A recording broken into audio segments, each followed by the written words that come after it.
I'm a stumpy hobbit motherfucker. People don't realize that when they meet me live. It's kind of like the reverse ARTV. What up, YouTube? It's your boy Spinnet. Today, sorry. You're such a dork. No, it's cool, dude. Oh, come on. We're both. Yeah, we're both huge dorks. So oh yeah. No, I'm not denying that. We have in our own ways. Of course. Yeah. So today, I am going to be doing a review. What a twist. This time, I traveled all the way to Indy to meet up with a couple people. This is one of them, which is Crash Thompson. Howdy, guys. I hope you guys enjoy me leeching off your channel.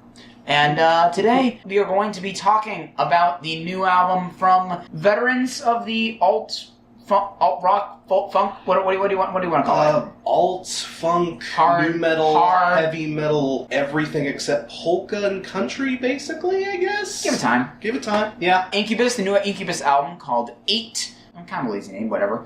Yeah. That word might come up again later in the review. I have a feeling you have a little bit more of a history, and that means exactly what you think it meant. I'm old. Well, yeah, growing up a new metal kid, Incubus was, of course, a big name on the circuits. Well, the thing is, I grew up a huge Incubus fan. I was one of the few people that jumped on really early at, like, Science. Okay. Yeah, like Certain Shade of Green would play on MTV2 all the time, and once you heard that, just those huge funky bass rhythms and that crazy crunch guitar. Any new metal kid who had the chance to hear that album early was just instantly hooked. And then once Make Yourself debuted and exploded all over TRL and whatnot, yeah, that pretty much sealed the deal. Incubus is one of the few new metal-ish bands. I feel terrible. Did you put them on your list of top 10 new metal bands? I did, but as an honorable mention.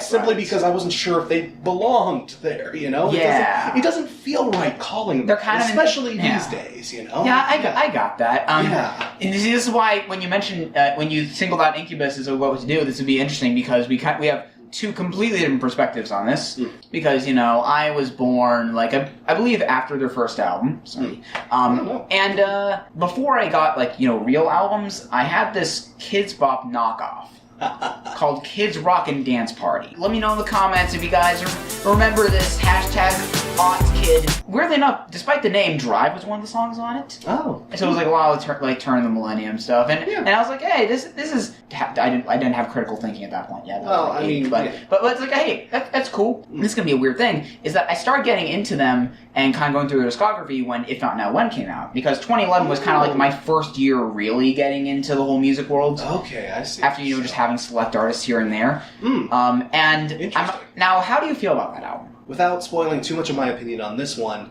it's a little weak for an Incubus album, especially considering their back catalog, and considering, again, me having the history with this band. You know, I expected better off of that album. It wasn't like criminal, terrible, oh my god, this is the worst thing ever bad, but it was... Like some of their fans were claiming. Yeah, like some people were screaming bloody murder about it. Oh my god, you're not funk metal anymore after 20 years. Yeah. I mean, it's the Chili Peppers problem, basically. Kind of, yeah. I understand the reason why they took that direction, but it wasn't something that really thrilled me personally. Yeah. It was okay. You know what it was? Is that I could personally consider it pretty underrated. That said, you know, I only had the eight songs out of 11 in my iTunes when I was getting around to it, and I was like, man, I love these 8 songs.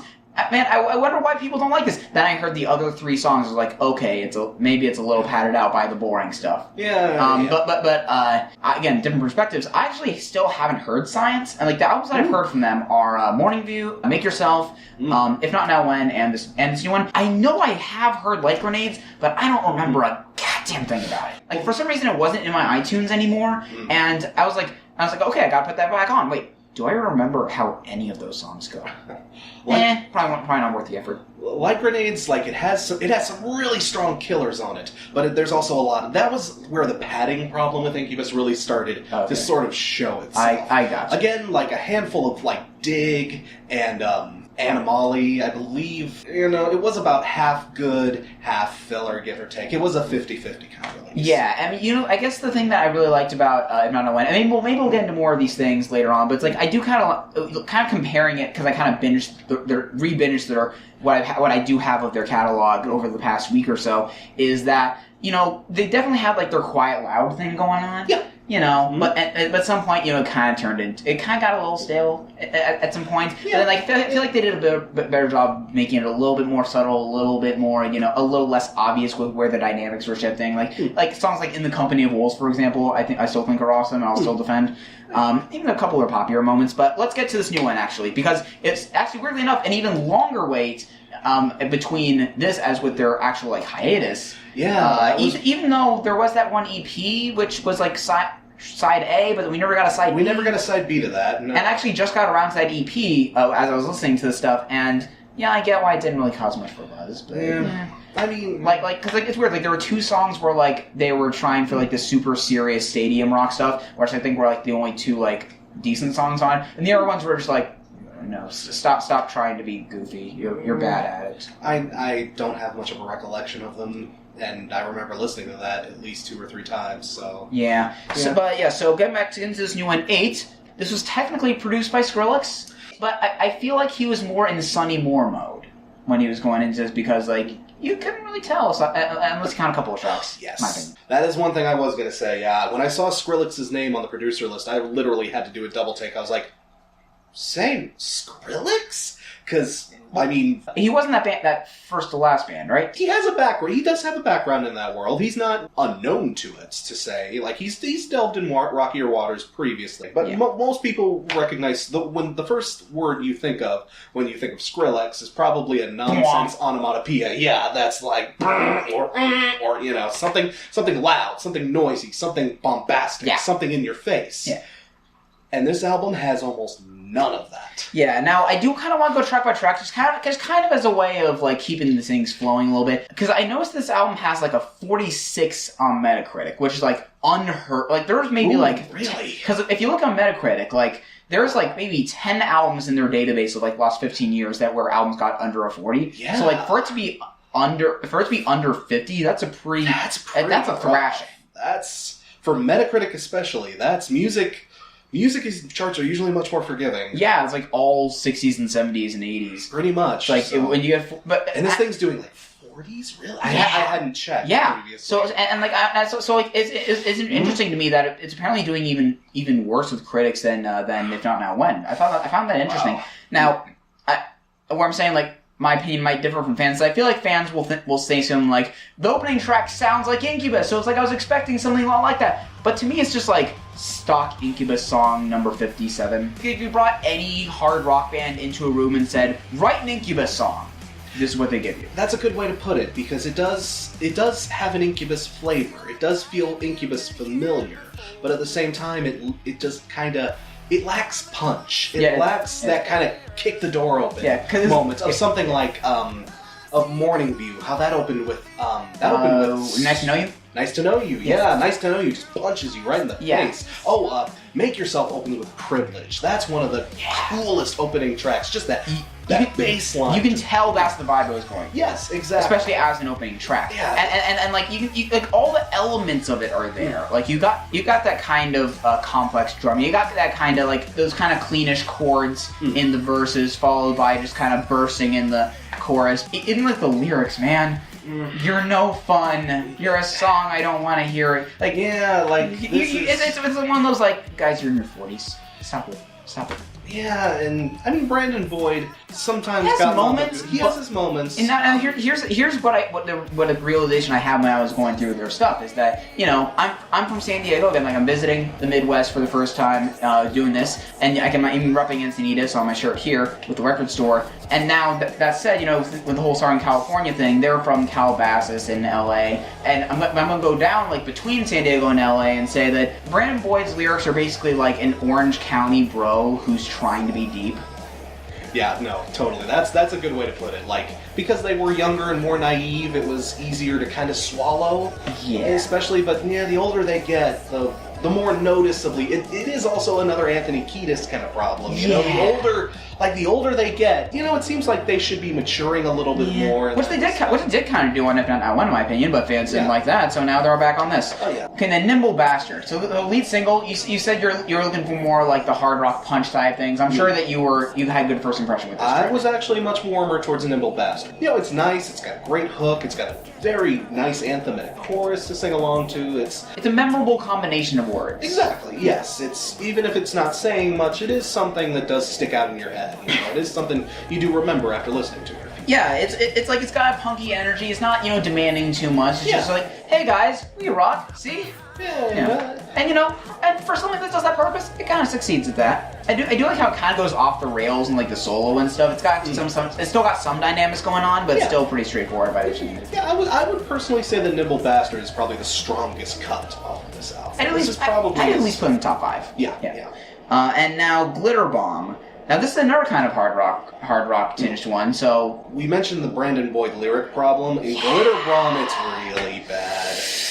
All the analogies in it about this person are like, you are doing this thing that represents killing me, but it's like there's no indication of what the thing they did is, or even what their relationship is to this person. Yeah, precisely. Like, you can tell that he's pissed about something, but there's an Incubus album, you walk into it, and you kind of know what you're walking into. Yeah. It's not something I expect, like the national level style imagery. I mean, I do still like how bombastic it was. It's got some nice riffs, some nice feels to it. I'm not like an overall favorite. And by the way, what does that title have to do with anything? Yeah, again, yeah. Like it was used in the chorus, but I still don't get it. See, the thing is, as far as lyrics go, to a certain degree, depending on the artist, of course, but with Incubus, this is a good example, I guess. As long as the lyrics don't distract from the music, as long as they don't distract from the mood or the feeling, the vibe that the music is trying to give you. Okay, we've put up with some, especially in the pop world and whatnot. As long some really crappy, crazy lyrics have made to the upper echelons of pretty much every genre in that respect. But in Glitter Bomb and in other places on this album, it just Oh damn it! We skipped State of the Art. Oh, we can. This is one of the moments that actually really stood out to me lyrically. I gotta say, as kind of a song of weirdly enough, I'm the one saying that's a song about aging, but. I would say State of the Art. This album does, it seems to it's very front-loaded. Its best cuts really are, at least in my opinion. It's weird to say that with the first song, but I mean, with the first song is a bit of an exception, but I feel like they put their strongest, the most vivacious, the most interesting stuff, at least in my opinion, is definitely at the beginning. Yeah, and then, State of the Art, it's even got some kind of cool imagery to it, the thing about being a relic, like a payphone on a 1 a.m. sidewalk. That was a nice little, that was a nice, my only real nitpick is that the chorus is a hair away from Daughtry territory. Kind of. But I didn't really mind. Now, where it did cross that line is on Undefeated. That's what I was going to get to. That is just the most nondescript radio rock. I have trouble even remembering how that one goes, so... Bent but not broken.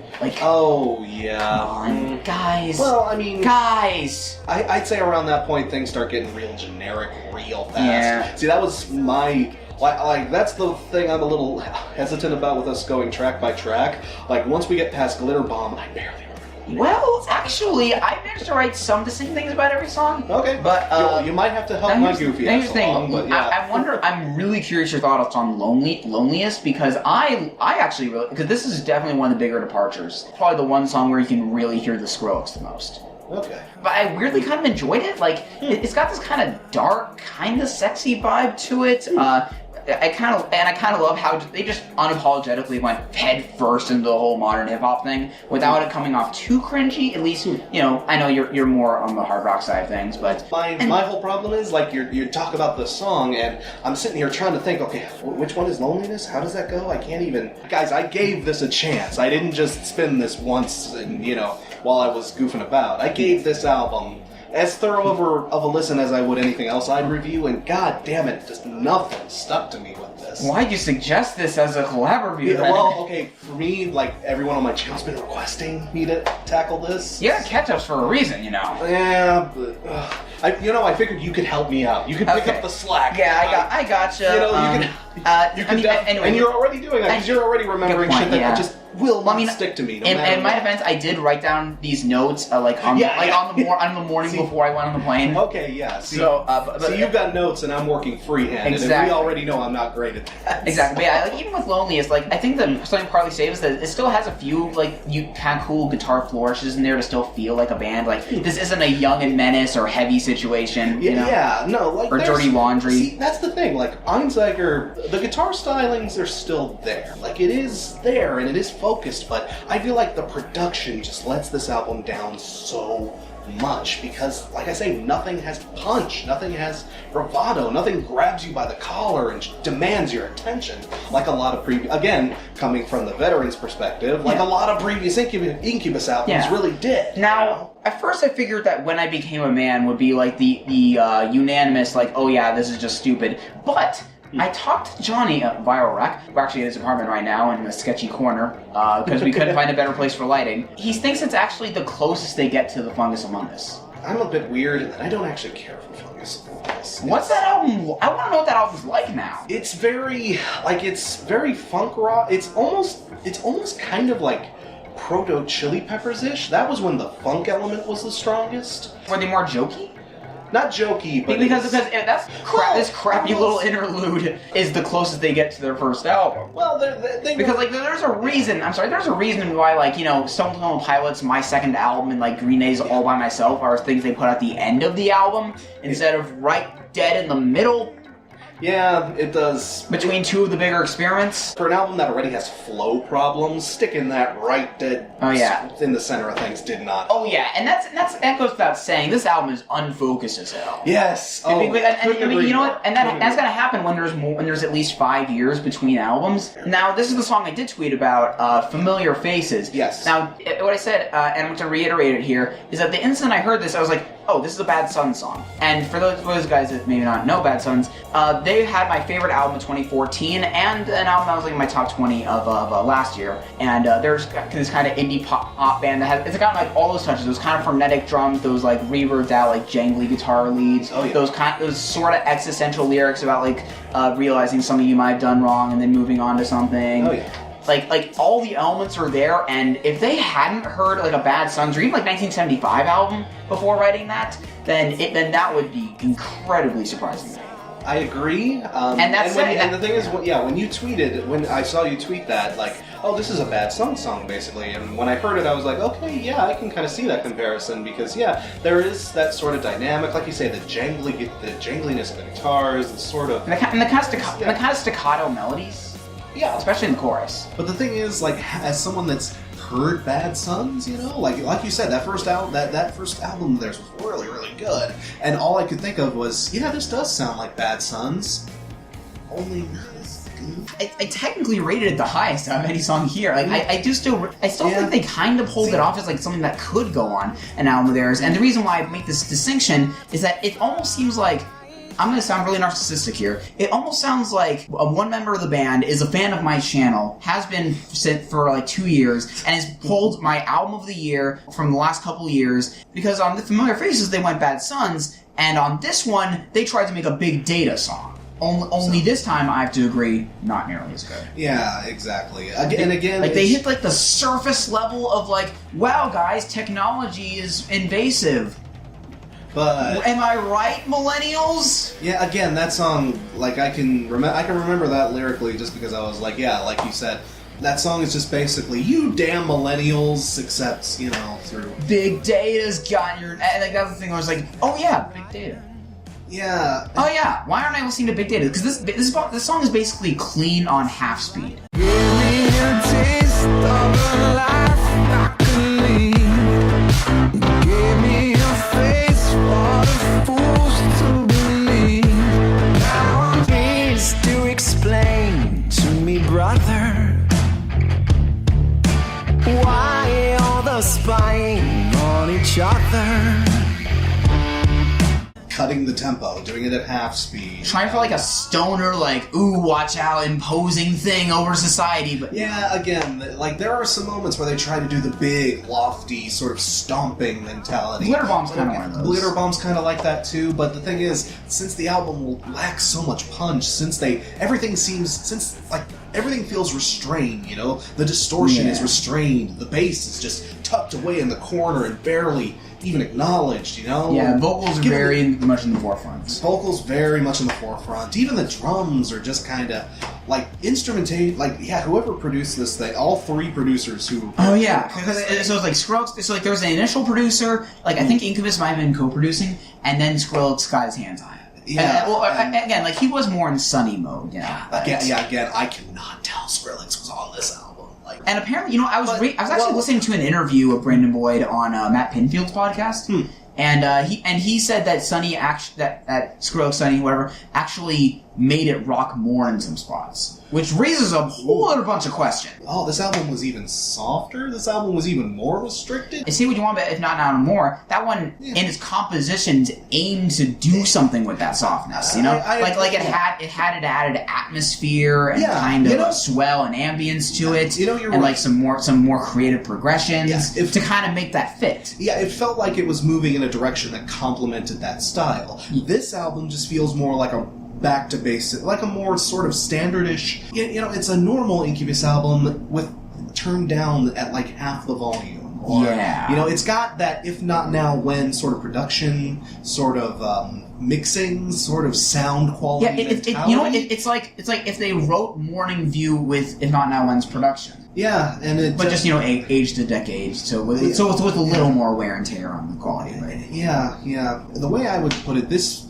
especially when I was listening to it, this feels like an Incubus album that's missing like half the Incubus. It sounds like an Incubus album that's like it sounds like something that isn't even fully fleshed out. It sounds like something that's not even completely. Well, I mean, the title, there isn't a unifying statement going on. Yeah, it's so kind of. There isn't a thing of like this is where the band's going now. Yeah. It seems so sort of just directionless and vague, and there is, like you said, there's no cohesiveness or no like general sort of theme or emotional sort of presence to it. It's just. Now that said, there is a nice segue between the last three tracks that I do kind of respect, like between Love and Time of Surveillance and then Make No Sound in the Digital Forest, which I'm actually glad there weren't any lyrics, because if they made lyrics to fit that title, good God.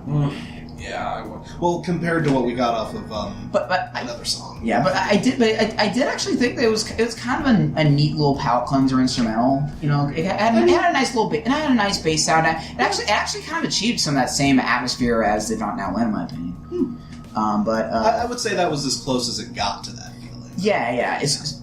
So it kind of fit the most. But I mean, you were talking about hard rock that's punchy. Like, I think that definitely the most they got in that regard was the closer, which should have been the opener, Throughout the Map. I agree. That's a great one. That should have.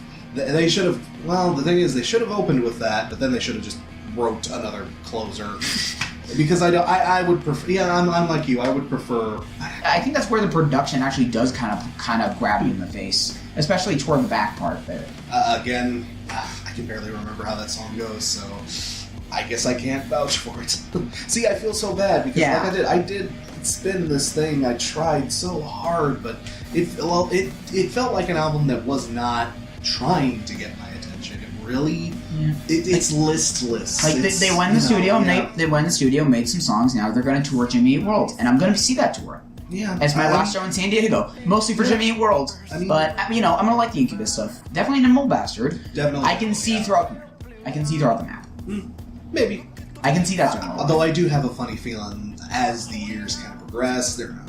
Oh yeah, they're gonna face this out. Well, like you said, this album's been doing shit critically too, right? So yeah, although I think it's doing okay on the charts. Yeah, and it's Incubus. People do remember their back catalog is so goddamn good. Now, like I say, I didn't go into this album. I went into this album super excited. Yeah, and even though I didn't care for If Not Now, I liked Nimble Bastard.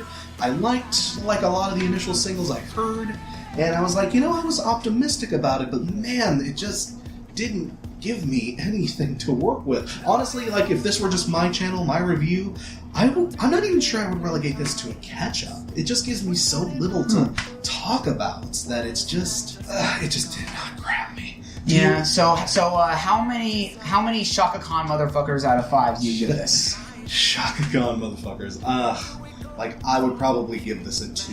To be honest, like 2 out of 5. I'm kind of on the same level as most of the critics. I agree. This is about a 40. You know what? I think like a 40-50 tops. Yeah, you know what? I think I'm a little bit more forgiving than a lot of people. There are some songs, like a handful of songs I see myself coming back to. Maybe it's like a bit over half the album. Yeah. And there's some stuff that kind of calls back to other acts I like that aren't Incubus. Yeah. But like they're better at being Bad Sons than they are being Incubus. That's That's a sense I never thought I'd say. I am a little bit more forgiving. I think I'm going to give it a 6.5 out of 10 on my scale. Okay. Big Show Morning View, and If Not Know When. There's always 8 songs that I keep in my iTunes that I come back to. And I'm not sure, I forgot if it was the case with this one too. But I feel like it would be. So like I kind of put a lot of the albums on the same level, but this one maybe a little lower because the highs aren't quite as high. Yeah. To me, this feels like half of an Incubus album, so That's fair. I'm giving it half of what I would probably give an Incubus album usually. So Yeah, Well, that's fair. Well, I hope you guys... Again, like I say, I've been there. I'm old hat Incubus. I know this band can do way better. Well, guys, I hope you enjoyed this climactic review of the collab of the century. That what's wrong with my throat today? Yeah, dude, have a cough. You'll be all right. There you go. I want all of you to subscribe to my channel to make me feel good about myself. I'm putting out quality reviews finally for once, like for the first time in about a year. There's someone yelling behind us, and that's really distracting. I don't know how it goes at Indy. This is disturbing me. Yeah. And so we're going to be recording a couple other things, a couple surprises, a couple obvious things, podcasts, and I mean, for like the 50 of you that are watching this from me and don't know about him, well, go check out this guy. And we actually have done a couple podcast episodes and stuff. So if you want to go into our past collabs and stuff, if you like sad baiting to the extreme, I'm your guy. That's a term ARTV coined for me. Sad bit. Okay. Oh, yeah. Smash the like and we'll see you.